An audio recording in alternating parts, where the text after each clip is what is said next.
Before this video begins, I'd just like to mention very quickly that this is a satirical guide to poke fun at how easy this champion is. However, this does contain helpful information if you are still somehow struggling with this basic champion.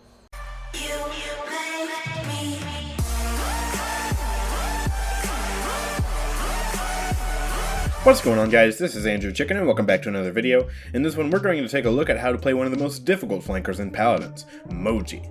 Moji has a reputation for being an incredibly tough champion to play because of her two modes of fire, which you have to time perfectly to get the most out of them. She has rather lackluster damage since her familiar spit only deals 100 damage a shot, and she also has a weak defensive ability that gives her only a few seconds of total immunity from damage. So let's get into some of the tips and tricks that you can use to master this difficult champion in Paladins. Now for starters, you want to have a loadout with something that looks kind of like this. Moji is super squishy, so you want to make sure that you have plenty of healing in your loadout. Of course, she doesn't have much healing in her healing cards, so you want to buy Life Rip 3 as well to make you even harder to kill. On top of that, you should buy Cauterize to make it a bit easier for you to score kills, since Moji doesn't have that much burst, and you should buy Nimble so you can move around fairly quickly. The only other real mobility Moji has is her Bunny Hop after using Scamper, and this doesn't give her nearly enough mobility to catch up to her targets at all. On top of that, it's incredibly difficult to pull off, since you have to jump a ton after cancelling her Scamper early, and that takes a ton of skill to use. Now, it does take quite a bit of skill to use her two modes of fire correctly. First of all, they have a limited range, so you have to make sure you're somewhat close to your target before you shoot them. Then once you're in close range, you need to time how you use your familiar spit. This takes a lot of practice to do, but you want to make sure that you only use familiar spit after you've got a full magic mark on your enemy using familiar spray.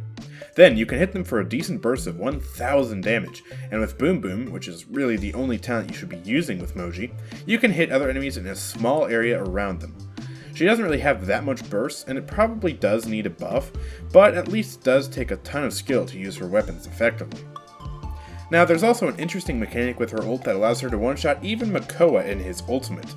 It's pretty difficult to pull off and shouldn't really be a thing that you can do as a flanker, but with some good timing you can use your ult on a tank and then scamper to run towards them and eat them.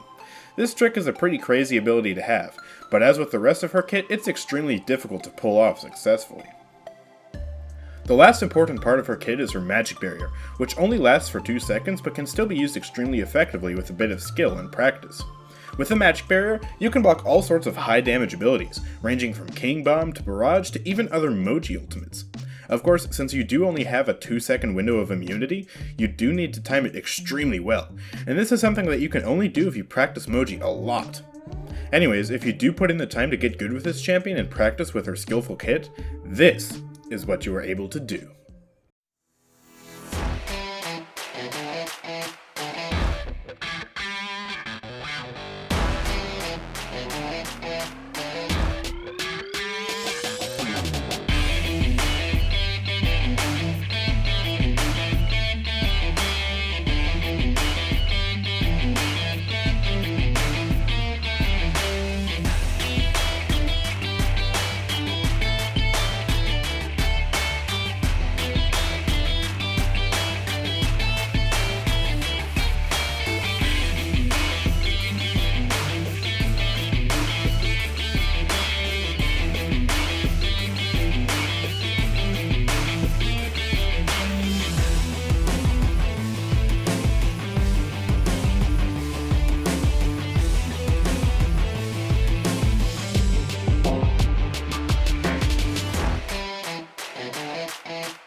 So anyways, that's the end of this video. If you guys have enjoyed this rather satirical guide on Moji, then please drop a like on this video and let me know what actual guide you guys want from me next.